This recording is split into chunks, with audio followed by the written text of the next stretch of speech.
Welcome back to another episode of Scripture Narratives. Today we have some Bible facts about Daniel.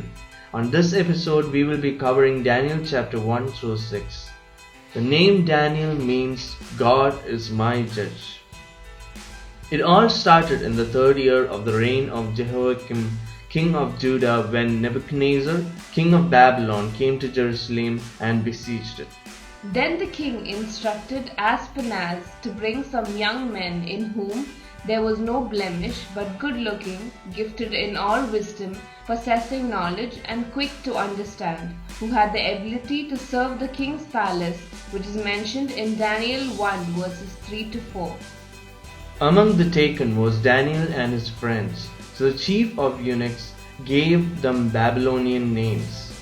To Daniel the name Belteshazzar, to Hananiah, Shadrach, to Mishael, Meshach, and to Azariah, Abednego, which is mentioned in Daniel chapter 1 verse 6 to 7.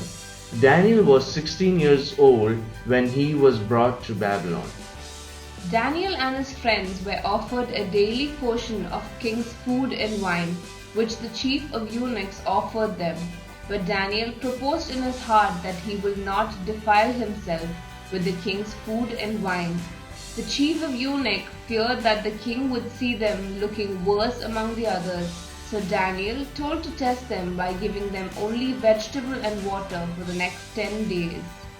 At the end of 10 days, their features appeared better and fatter among the others, who ate the king's delicacies, which was mentioned in Daniel chapter 1 verse 12 to 16. Then the king Nebuchadnezzar interviewed them and found none like Daniel and his friends, which is mentioned in Daniel chapter 1 verse 18 to 20.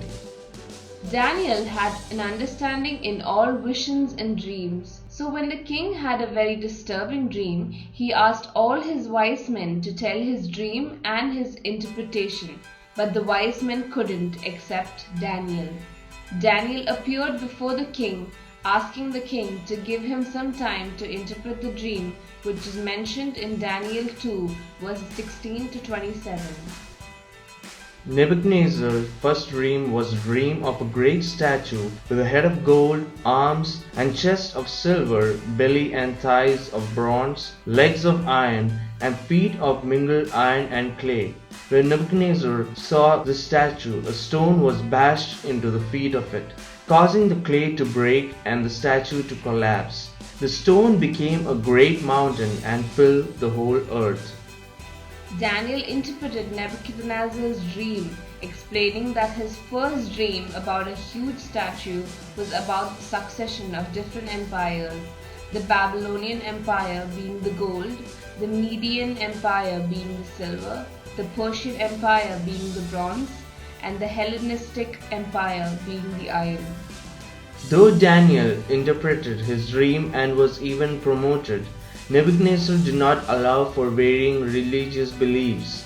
He made a golden idol and forced everyone to worship it, with the threat of fiery furnace otherwise. Because 3 of Daniel's friends, whose names were changed to Shadrach, Meshach, and Abednego, would not worship the idol, they were thrown into the furnace. Miraculously, they survived the fire because of their faith in God, which is mentioned in Daniel 3 verses 19 to 23. Then King Nebuchadnezzar praises God, since he was astonished, as they were not heard, and saw a fourth form, which was like the Son of God. Nebuchadnezzar spoke, saying, Blessed be the God of Shadrach, Meshach, and Abednego, who sent his angel and delivered his servants who trusted in him. And they have frustrated the king's word and yielded their bodies, that they should not serve nor worship any god except their own God. Then the king promoted them, which is mentioned in Daniel chapter 3 verse 26 to 30. The king saw a second dream that there was a great tree at the center of the earth. It stopped touching heaven, visible to the ends of the earth, and providing food and shelter to all the creatures of the world. Daniel interprets, the king himself is the tree, and by the decree of God he will lose his human mind for the mind of an animal, and live with wild animals, and eat grass like an ox. All this came upon King Nebuchadnezzar, which was mentioned in Daniel 4, verses 28 to 33. This came to pass until the end of the 7 years Nebuchadnezzar had his human mind, and his kingdom were restored. This concludes with Nebuchadnezzar's praise of God, for all his works are truth and his ways are justice, and he is able to bring low those who walk in pride. Then Belshazzar his son became king. The king made a great feast for 1,000 of his lords, and drank wine in the presence of the 1,000. While he tasted the wine, Belshazzar gave the command to bring the gold and silver vessels which his father Nebuchadnezzar had taken from the temple which had been in Jerusalem, that the king and his lords, his wives and his concubines might drink from them. During Belshazzar's feast, a hand appears and writes on the wall. The terrified Belshazzar calls for his wise men, but they were unable to read the writing. Then Daniel was brought in before the king. The king claimed that if Daniel could read the writing, he shall be clothed with purple and have a chain of gold around his neck, and shall be the third ruler in the kingdom, which is mentioned in Daniel chapter 5, verse 16. Daniel refused the gifts and agreed to read the writing. Daniel said to him, "Though you knew your father's ways, King Nebuchadnezzar, who was driven from the sons of men and was fed grass like the oxen, until he knew the Most High God rules in the kingdom of men and appoints over it whomever he chooses. But you, his son Belshazzar, refused to humble your heart, although you knew all this which is mentioned in Daniel 5, verses 20 to 24. The fingers of the hand were sent from God, and this writing was read, Mene, Mene, Tekel, Upharsin. This is the interpretation of each word. Mene, meaning God has numbered your kingdom and finished it. Tekel, you have been weighed in the balances and found wanting. Peres, meaning your kingdom has been divided and given to the Medes and Persians. That very night Belshazzar, the king of the Chaldeans, was slain, and Darius the Mede received the kingdom, and he was about 62 years old. It pleased Darius to appoint 120 satraps to rule throughout the kingdom, with 3 administrators over them, one of whom was Daniel.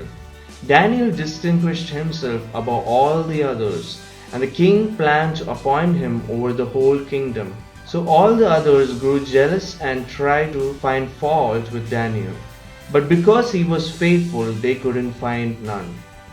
The administrators who conspired against Daniel found Daniel praying and making supplication before his God. Then they went before the king and spoke concerning the king's decree. Have you not signed a decree that man who petitions any god or man within 30 days, except you, O king, shall be cast into the den of lions? The king, when he heard these words, was displeased and decided to deliver Daniel. He was unable to save him, since they insisted that the decree which the king establishes cannot be changed. So the king gave the command, and they brought Daniel and cast him into the den of lions. But the king spoke, saying to Daniel, Your God whom you serve continually, he will deliver you. Then a stone was brought and laid on the mouth of the den. The king sealed it with his own signet ring, and with the signets of his lords, that the purpose concerning Daniel might not be changed. Now the king went to his palace and spent the night fasting, and no musicians were brought before him. Also his sleep went from him. Then the king arose very early in the morning and went in haste to the den of lions. And when he came to the den, he cried out with a lamenting voice to Daniel. Then Daniel said to the king, O king, live forever. My God sent his angel and shut the lions' mouths, so that they have not hurt me, because I was found innocent before him. And also, O king, I have done no wrong before you. Then the king was exceedingly glad for him, and commanded that they should take Daniel up out of the den. And the king gave the command, and they brought those men who had accused Daniel, and they cast them into the den of lions, them, their children, and their wives. And the lions overpowered them, and broke all their bones in pieces, before they ever came to the bottom of the den. Then King Darius wrote a letter unto all the people around the world. I make a decree that in all my kingdom all of you must fear and respect the God of Daniel. Daniel's God is the living God, he lives forever. Darius wrote this since God had delivered Daniel from the power of the lions. Daniel prospered in the reign of Darius and in the reign of Cyrus the Persian. Daniel was faithful to God in all his ways. A man noted for prayer, he was sent to his death because of the jealousy of those who wanted to prevent his rise in the kingdom. Daniel's friends had faced a similar scenario where they were thrown into the fiery furnace for worshipping God instead of their idol. So what we understand from Daniel and his friends is that when we stand firm in godly convictions and honor God even when it costs something, others will see the testimony and believe that there is only one true King, our Most High God that reigns in heaven.